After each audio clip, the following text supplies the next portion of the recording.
I know it's late. I know I'm at the end of the day, but let me try that again. Good afternoon. Good afternoon. There we go. It is really a pleasure to be here. Thank you for that gracious introduction. Thank you for the invitation. I have to take a moment just to acknowledge one of my favorite people who's also a board member of the Urban League, Graziella Maybar, who's in the audience today. Thank you, Graziella, for all that you do. I'm up here today to spend a few minutes with you and talk a little bit about leadership and innovation in the times that we're in now. And it's interesting, whenever I talk about leadership, I'm always reminded of this story that I love so much. And it's the story of U.S. Senator Bill Bradley going into a restaurant. Anybody ever heard this story of U.S. Senator Bill Bradley? He goes into a restaurant and he sits down with a bunch of colleagues and he says, we're going to place our order, but before we do, we've looked at the table here and we think we need a little bit more bread and a little bit more butter, a few more pats of butter.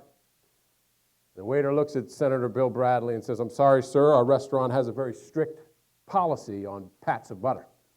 He says, there's only one pat of butter allowed per person. You've got 4 people at your table. You're not getting any more butter. And Bill Bradley looks at the waiter and says, "Do you know who I am?" The waiter's nonplussed and says, "No, I have no idea." He says, "I'm U.S. Senator Bill Bradley. I've served 4 terms in the U.S. Senate. Before that, I was an NBA All-Star, a 5-time NBA All-Star. Before that, I was a Rhodes Scholar from Princeton University." He said, "I come in this restaurant frequently, and I think if I want a few extra pats of butter for my guests, I think I'm going to get them." And the waiter looked at Bill Bradley and said, "Are you finished?" Bill Bradley looked at his colleagues and chuckled and said, "Yeah, I guess I am." And the waiter said, "Well, do you know who I am?" And Bill Bradley said, "No, I really don't." And the waiter said, "I'm the guy in charge of the butter." And he turned around and walked away. So leadership comes in all forms and fashions. We see it in all walks of life. But I'll tell you that today, leadership and innovation is more important than ever before. I run one of the largest nonprofits in Los Angeles, the Los Angeles Urban League. We have about 350 full-time employees serving almost 150,000 of this city's neediest residents. And what I can tell you today is the state of Los Angeles is much worse than we hear in the media. And I'm not trying to be an alarmist up here, but I feel a little bit like Paul Revere these days because I go around talking about what's going on in our inner cities, trying to get folks to understand that today there's a connection between what happens in our urban communities and what happens in America. In fact, I often say, where goes urban America in the 21st century? There will go America as a nation. So in the urban communities today, and Graziella knows this as a board member because she's heard me say this time and time again, we're facing all kinds of problems. It's almost a perfect storm of issues. We've got unemployment rates that are 2 to 3 times the average of the city of Los Angeles, and the average of the city of Los Angeles is now well into double digits. That means we've got unemployment rates in some of our urban population centers that exceed 35% in certain areas. So the Great Depression rates, just to put that in perspective, and I'm an old economics guy from Amherst College. That was my undergrad, and I went on and got my MBA. And so I love economics, and I love studying history. The Great Depression rates of unemployment were about 22%. So we're exceeding the Great Depression rates in some of our urban population centers by 50%, a 50% higher rate of unemployment. We've got dropout rates for our kids in our inner city schools. That's in excess of 50% in this city, right here, right now, in our era that we're living through. We've got nascent access to health care. So we've got 2 to 3 times the chronic illness rates in our urban population centers. Kids dropping out of school, not accessing high schools. Give you a real example. High school we work with in urban Los Angeles called Crenshaw High School. Some of you may have heard of Crenshaw High School. We've started to work with Crenshaw High School over the last couple of years. I'll talk some more about that in a second. When we started with Crenshaw High School 3 years ago, it had been on program improvement status for the last 10 years, since 1999. Had about a 54% dropout rate for kids in the school, 35% dropped out freshman year. About a third of the teachers turned over every single year in this school. 5 principals in 5 years. I say to people all the time, if you put 5 leaders in the head of any organization in 5 years, you're not going to be successful. Private sector, public sector, doesn't matter, right? 5 principals in 5 years. Less than 20% of the kids were at grade level in math or English. Now, two comments about that. One is, why is that important? And the second one is, how does that compare to the rest of the world? Let me take the second question first. I recently had a opportunity to take a delegation to China. We heard a little bit about China in the architectural discussion a little while ago. China's economy overall grew at 9.4% last year, while we were in one of the worst recessions, certainly in modern history. We visited the city of Tianjin, which grew at 16.4%. It was one of the cities up on the chart. I don't know if you noticed it, 11 million people. Most folks have never even heard of Tianjin. It's an 11 million person city. When we went to China, we met with the ministers of education, the ministers of foreign affairs. We had all kinds of discussion. The reason I bring it up is China is so focused on beating the United States at our own game in the new millennium, and rightly so. They're focused on education, the very thing that brought us a middle class in the 20th century. They are focused on in the 21st century. And what that means is when you look at China, the Minister of Education will tell you he has 250 million school children. And by the way, when I came back, I talked to our own superintendents. I said, I used to think you had a big job until I talked to this guy. He's got 250 million kids, right? Of those 250 million kids, about 2/3 of them speak English and Mandarin fluently. Of that, about a half of those speak a third language. I say to folks, those are the kids that our kids will be competing against in the 21st century, and we're not prepared. Why is it important to us? Because our nation's future is hanging in the balance. Somebody says, well, I live on the west side of Los Angeles. I'm not really affected by the crime statistics. And by the way, the crime statistics, even under Chief Bratton, who I think the world of, did a phenomenal job, and now Chief Beck, who's doing a phenomenal job in the city of Los Angeles, and Chief, wherever you went, I'm sure you're doing a phenomenal job here in Manhattan Beach. Even under Chief Bratton, the crime rates in urban population centers in Los Angeles were a couple of times the average of the city. So somebody says, that's not affecting me, high school dropout rates, my kids are in great schools. Wrong. It will affect every single one of us in this room. If we don't change the paradigm for those young kids who are dropping out of Crenshaw, Locke, Dorsey, Manual Arts, that is the labor pool for America for the 21st century. We will not be competitive in a global economy, which this is. The world is flattened out. We will not be competitive in a global economy if we don't have those kids as functioning members of our workforce. So the answer is, for all of us and for our kids, this matters.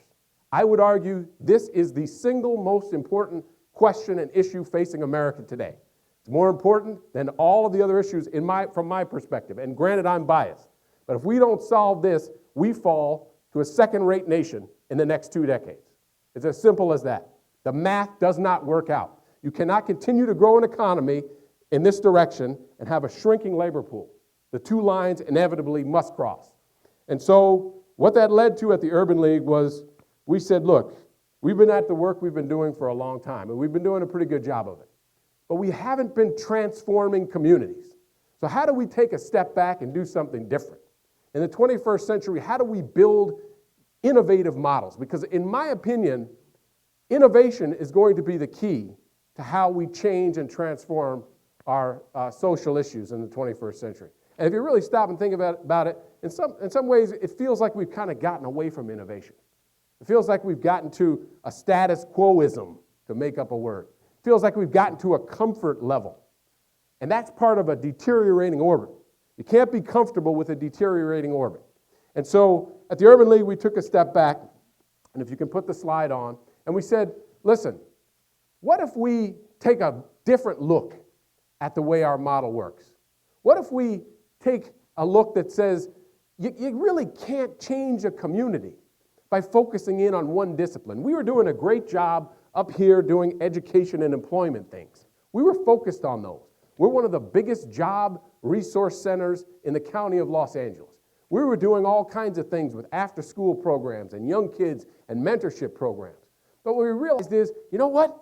If you have a school or schools that are great schools that are doing wonderful things, but they're located in the middle of a community with 3 times the violent crime rate of the average of the city of Los Angeles, you're not going to be successful.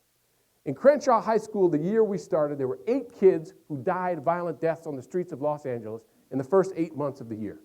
8 kids. That means once a month, those kids were going into the classroom and Johnny's seat was empty.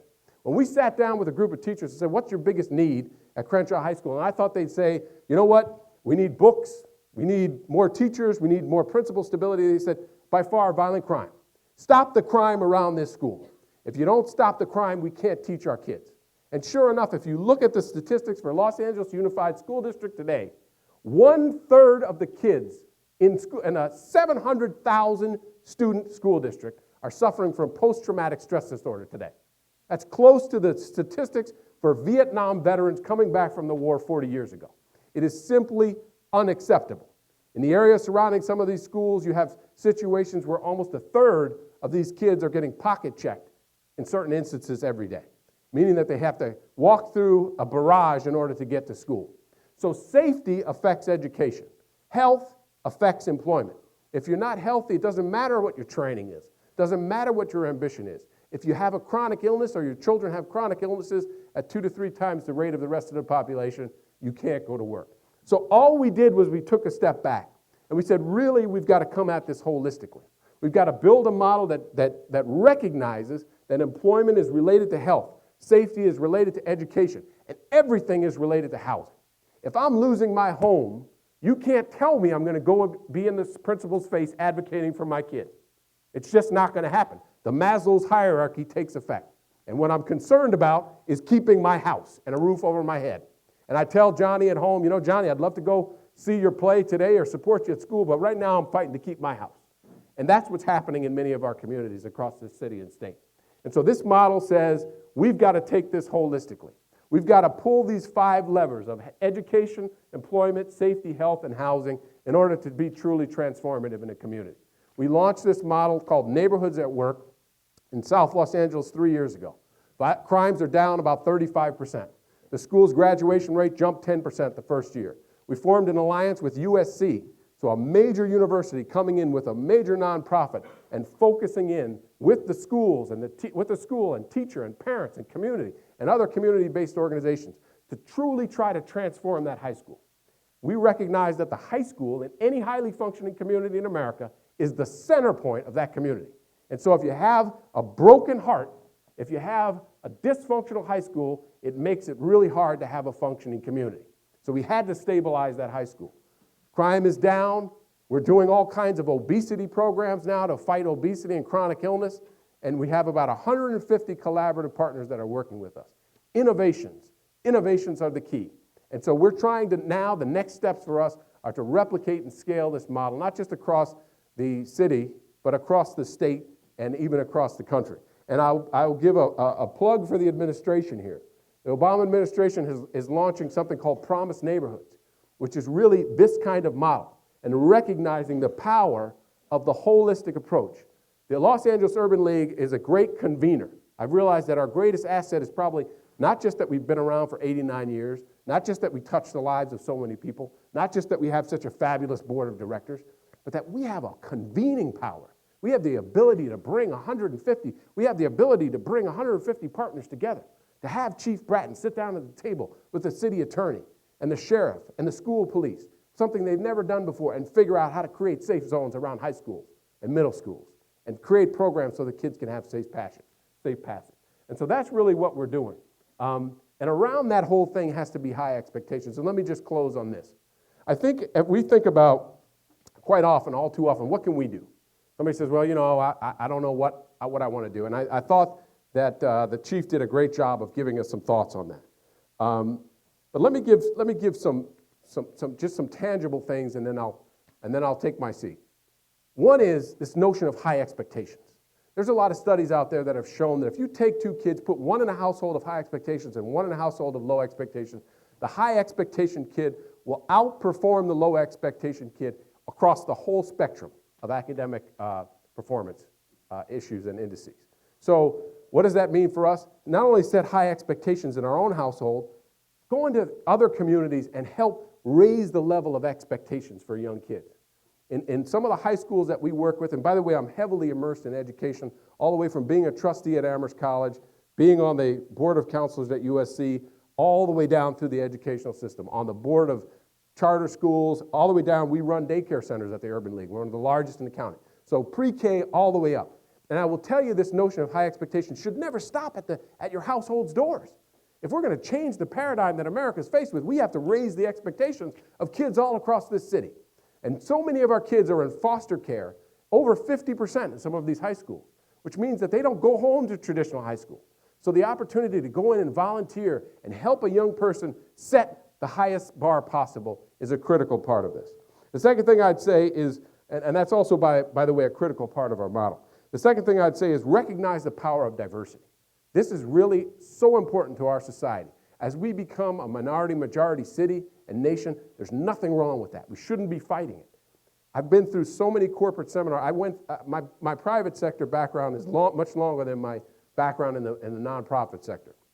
And I will tell you, I've been through seminar after seminar as a private sector individual and executive, as an entrepreneur, that showed the power of diversity in work groups. You have a work group that has a diverse group of people, and I don't just mean ethnic, I mean perspective. You have a diverse perspective, you will come to a better business solution every single time than the group that is monolithic. And what that means is we need to be teaching that to our young people. We need to be embracing it rather than running away from it. We should not be fearing America's greatest strength in the 21st century, which is our diversity. Third thing is innovation. I talked about innovation. I believe that is the key to our future, not just in the green space, which is a big, huge push and should be for us as a nation, but quite frankly, in the social sector. How do we innovate to form some of the solutions that will be so critical in our future? And last thing, I just want to end on this note. To me, it's about service.